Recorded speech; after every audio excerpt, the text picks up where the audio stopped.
Oke, assalamualaikum warahmatullahi wabarakatuh. Balik lagi di channel ini. Dan di sini saya akan mengucapkan selamat tahun baru 2022. Semoga di tahun 2022 ini segala keinginan kita bisa tercapai dan tentunya kita diberikan kesehatan, keselamatan serta rezeki yang banyak. Intinya kita minta yang terbaik aja kepada Tuhan Yang Maha Esa. Dan di awal tahun ini saya mulai dengan HP limbah Jepang. Ini tuh isinya adalah Sony Xperia XZ Premium. Salah satu HP impian saya yang baru bisa saya beli di tahun 2022. Ngomongin harganya, Sony Xperia XZ Premium itu sekarang pasarannya di angka 1 jutaan aja, di antara 1 juta sampai dengan 1,5 jutaan. Seperti biasa tergantung kondisi, kelengkapan, serta minusnya apa. Dan saya ini beli dari seorang user, bukan dari seller. Orangnya katanya butuh uang, jadi dijual ke saya. Dan ini paketnya datangnya itu dari Jakarta. Saya pesan di 2021, kemudian saya unboxing di tahun 2022. Wah, selisihnya itu 1 tahun. Dan bentuk paketnya seperti ini. Kelihatannya ini cukup aman walaupun ada penyok. Nggak tahu ini penyoknya dari kurirnya atau dari sananya. Dan ada stiker ininya juga, yang berarti ini aman lah. BTW, jika kalian mau beli HP second, mending belinya itu di seller-seller yang udah terpercaya. Kenapa ya? Agar kondisi HP yang kalian dapatkan itu di kondisi yang terbaik atau tanpa minus, bisa mungkin tanpa minus. Tapi sih tetap juga ada peluang kalian mendapatkan HP yang kondisinya kurang baik. Karena limbah Jepang itu ya HP second, jadi kondisinya itu macam-macam. Dan benar di sini penyok. Semoga dalamnya nggak apa-apa, alias aman.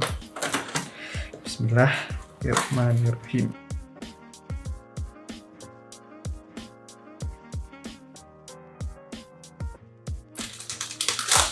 Ya benar, kita dikasih softcase 2 biji. Kemudian ini HP-nya dikasih bubble wrap. Bubble wrap-nya cukup tebal. Bentar.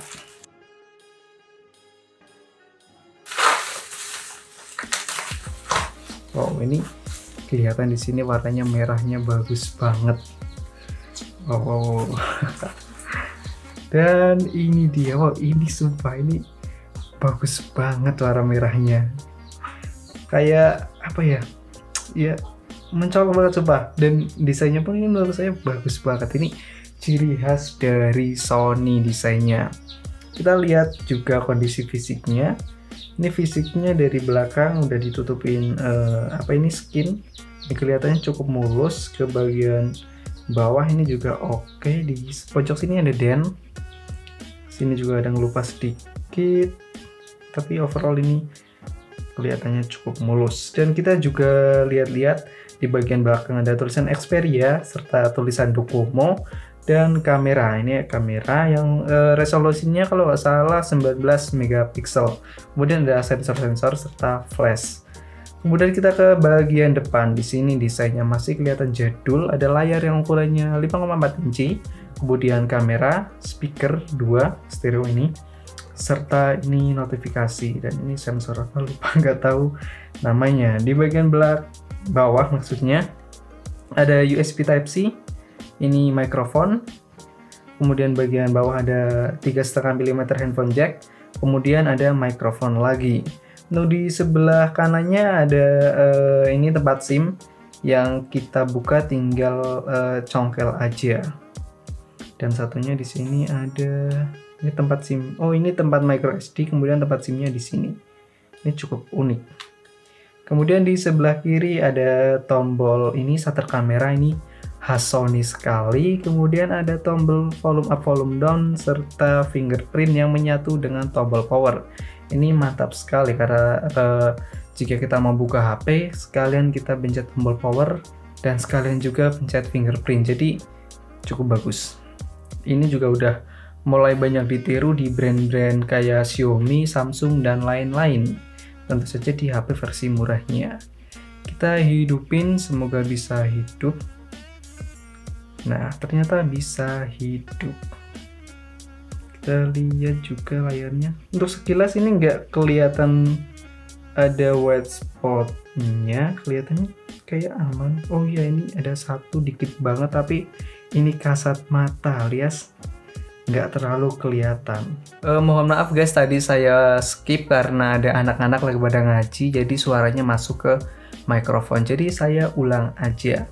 Untuk ngomongin fisiknya, sebenarnya saya sangat suka dengan HP ini karena desainnya itu sangat khas Sony yang mengkotak dan tegas. Ini desain yang cukup ikonik dari Sony Xperia seri Z sampai seri ini, desainnya itu selalu mengkotak, kemudian berubah di seri XZ2, dan desain seri XZ2 itu menurut saya kurang oke. Dan untuk fisiknya ini juga cukup oke, nggak terlalu banyak lecetnya. Untuk penampakan awalnya seperti ini, mendekati stok Android dan banyak bloatware. Mungkin saya bloatware-nya akan dihapus setelah video ini dibuat. Saya akan hapus atau saya akan de-bloatware. Untuk sistem Android-nya sekarang berada di Android 9 sepertinya, karena ini udah cukup tua. Dan benar sekali ini berada di Android 9. Ini Android 9 berarti Android Pie. Ini nggak bisa update lagi sepertinya. Untuk keamanannya di 1 Juni 2019, ini udah lama banget nggak di update keamanan. Dan layarnya ini juga kelihatan tajam banget, secara ini 4K. Dan Sony itu biasanya tipe layarnya bagus banget. Kalau buat nonton itu Sony biasanya layarnya enak, dan view angle-nya pun cukup luas. Kita cek pressure serta baterainya. Untuk ngecek kondisi HP Sony itu lewat kode dial. Kode dialnya seperti ini: bintang bakar 7378 423 pakar bintang. Ini kode wajib yang harus diketahui saat kita membeli HP Sony. Kita cek sentuhnya. Sentuhnya ini cukup aman, nggak ada yang terputus-putus. Ini responsivitasnya berarti masih oke, yang menandakan bahwa layar HP ini itu belum gantian. Biasanya kalau habis gantian itu saat kita coret-coret garisnya itu putus-putus. Kemudian kita cek lagi displaynya. Di bagian warna putih ini ada satu white spot dikit banget. Ini cukup kasat mata, kalau kita nggak detail itu nggak bakal kelihatan. Dan di warna lain ini aman, nggak ada apapun, masih oke. Kemudian kita cek speakernya. Speakernya masih berfungsi, bagian atas dan bawahnya ini masih cukup oke. Kemudian kita cek gitarnya masih oke. Kita cek baterainya. Nah, baterainya ini masih di angka 3100 mAh dengan tulisan good. Berarti ini baterainya nggak perlu diganti, alias baterainya ini masih bagus. Kira-kira kalau dipresentasikan ini sekitar 90-an%. Dan tak lupa juga kita cek pressure-nya. Kalau HP Sony pressure-nya nggak up, biasanya ada yang kurang untuk karena pelopor dari HP tahan air itu dari Sony. Kalau pressure-nya naik berarti tahan air, kalau nggak naik berarti tahan airnya udah hilang. Kita coba tekan dan ternyata nggak naik. Ini menandakan HP-nya udah nggak tahan air. Kemungkinan kalau nggak pernah dibongkar ya karena seal-nya udah mulai rusak. Karena yang membuat HP tahan air atau enggak itu ada seal di bagian bezel-bezelnya atau di bagian penutupnya. Kalau seal-nya masih bagus, biasanya masih tahan air. Kemudian untuk spesifikasi dari HP ini, dia itu mempunyai ukuran layar 5,4 inci, beresolusi 4K dengan panel IPS LCD. Untuk 4K-nya sendiri ini adaptif, nggak selalu 4K, ya ini supaya baterainya lumayan awet. Untuk perlindungannya pakai Corning Gorilla Glass 5. Sedangkan kamera belakangnya ini 19 megapiksel, untuk perekamannya bisa sampai 4K, sedangkan bagian depannya itu cuma 13 megapiksel, dengan lensanya itu agak wide. Prosesor yang dia pakai itu Snapdragon 835, prosesor udah cukup tua karena di tahun 2019. Untuk powerful atau enggak, ini kelihatannya prosesornya masih powerful tapi kurang efisien. RAM yang dipakai ini cuma 4 GB, tapi kelihatannya masih cukup buat kegiatan harian. Sedangkan internalnya ini cukup mepet di 64 GB dengan tipe UFS. Tapi untungnya ini bisa diperluas pakai micro SD. Untuk baterainya sendiri ini 3230 mAh, udah bisa quick charge 3.0 atau 18 watt. Dan fitur-fitur lainnya dia udah support NFC, ini bagus sekali. Ada tahan air yang sayangnya di HP ini udah nggak bisa. Selain itu dia udah stereo speaker dan layarnya support HDR. Dan setelah ini saya cek bagian kameranya. Untuk kamera ini kelihatannya ya biasa aja karena ini udah cukup tua. Kita coba foto ini. Tapi biasanya Sony kalau udah tua pun di bagian ketajamannya itu masih sangat bagus. Dan benar sekali ini kelihatan masih sangat tajam. Untuk fokusnya sendiri ini cukup jauh, nggak terlalu dekat. Dan kita coba kamera depannya juga. Kamera depannya saya coba.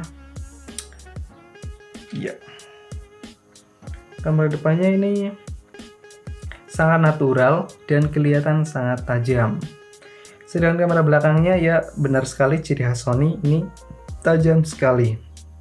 Ini bagus. Dan untuk full reviewnya nanti saya akan buat beberapa minggu kemudian. Paling cepat itu seminggu. Dan tak lupa juga kita cek SIM cardnya ini masih aman atau enggak. Bentar, saya cek SIM cardnya terlebih dahulu. Cukup unik penempatan SIM cardnya, lain daripada yang lain. BTW untuk versi Jepang itu cuma bisa single SIM, nggak bisa dual SIM.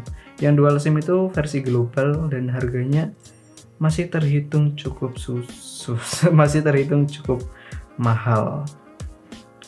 Ini kita masukkan dan tentu saja ini restart.